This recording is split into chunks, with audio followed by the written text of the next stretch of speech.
Greetings, friends of liberty. Sir Anthony Dewhurst, conducting minor affairs off camera, and I are just returning from having attempted to visit with old Socrates in 410 BC. But we instead happened upon an unfortunate instance of marital discord. As we settled the TARDIS in the hills outside of Athens, and, after inquiring, made our way to his dwelling, coming up the path to his door, we couldn't help but overhear his wife, Xanthip, renowned for her very argumentative nature, loudly berating the gadfly himself.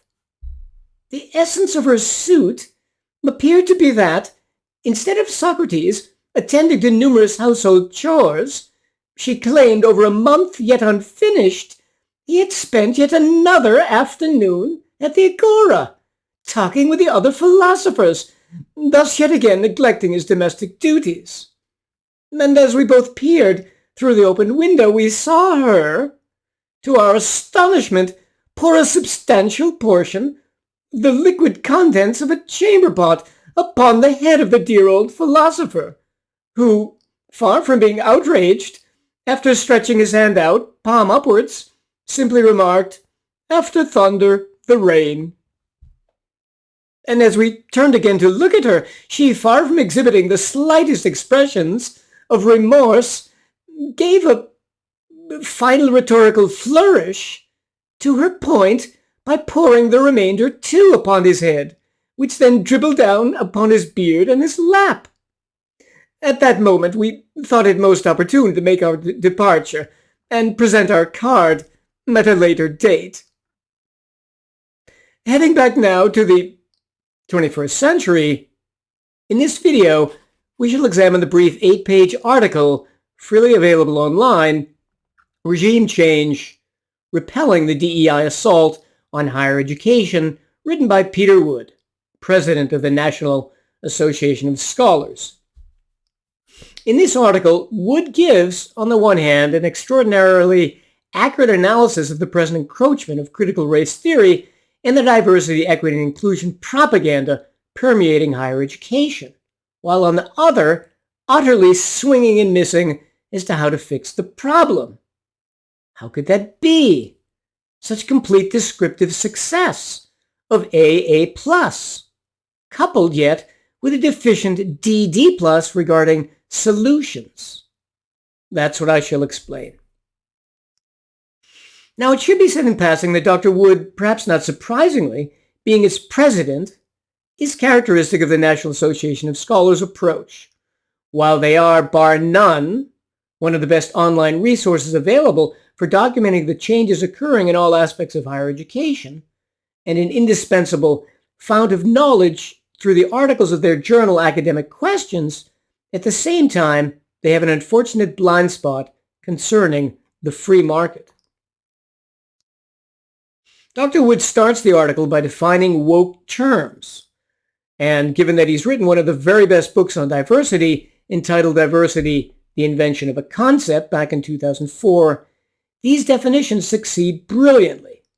Anti-racism, systemic racism, CRT, DEI, diversity, and the 1619 Project. All are outlined as the hypocritical concepts they are, false in truth and inconsistent in application.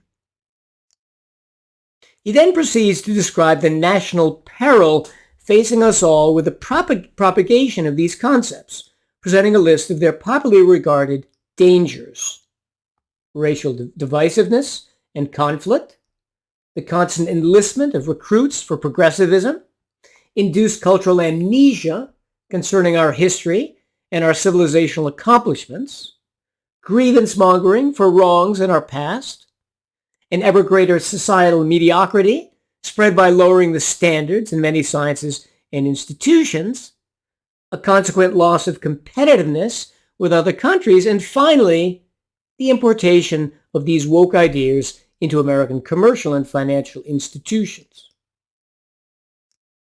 Wood then proceeds to describe what he believes the specific aspects of freedom are that make fighting wokeness in K-12 and higher education difficult.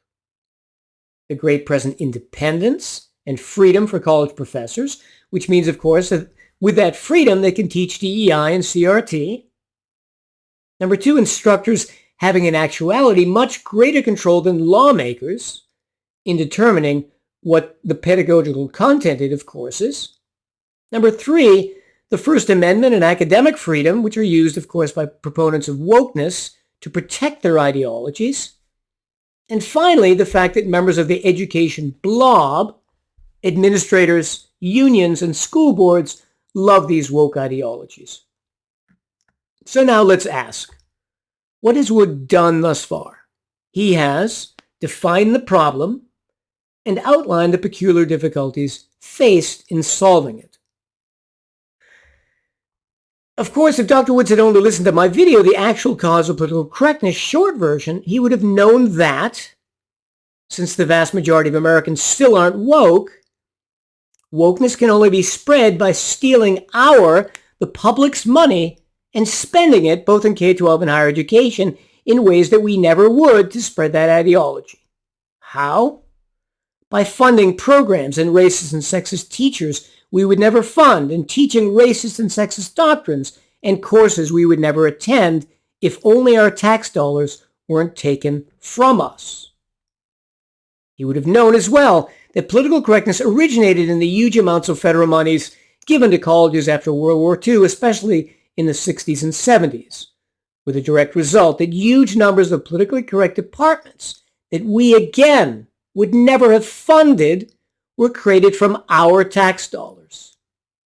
And finally, he would have known that Titles 7 and 9, both because they force colleges at the threat of huge legal liability to threaten their own students to act woke, and because additionally they must use racist and sexist policies in admissions and hiring, are also largely instrumental in helping create wokeness.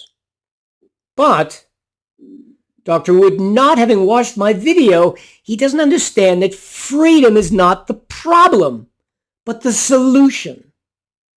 In other words, removing the governmental control over American education will destroy DEI and CRT because no one really believes in these ideologies, and we won't fund them if we're free not to.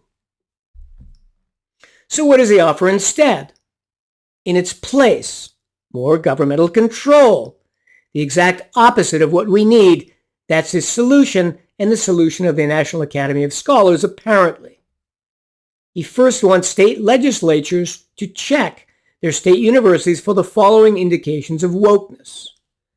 The statements that colleges administrators at all levels make, the explicitly racist and sexist plans outlined by their DEI and CRT administrators, the amount of research funding given to wokeness, whether specific accreditation agencies require utilizing woke standards, specific woke pledges and oaths, the degree to which their individual college DEI bureaucracies are growing to enforce these racist and sexist mandates, the incorporation of woke standards into performance and tenure reviews,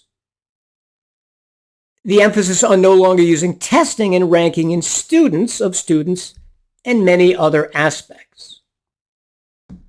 By checking these criteria, utilizing what he calls an independent intellectual audit, Wood proposes that legislatures or their informants agencies monitor how woke any given institution has become, and then empower state legislatures to respond by firing the people who started or continued these programs, as well as dismantling the programs themselves.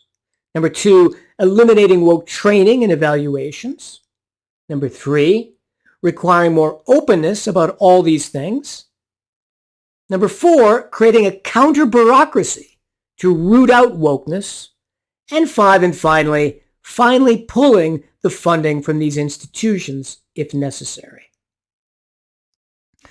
So will these suggestions work? No. They're doomed to fail, and again, the exact opposite of what's needed, which is the elimination and removal of the governmental influence over American education.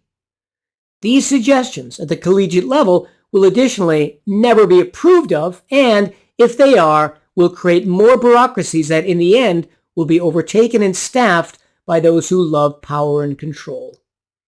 And those are the exact type of people in power today. So, is the solution more of the hair of the dog that bit you? No. Freedom instead, which is your birthright and the best possible antidote and solution, not just for wokeness and education, but for many of the ills that plague modern America.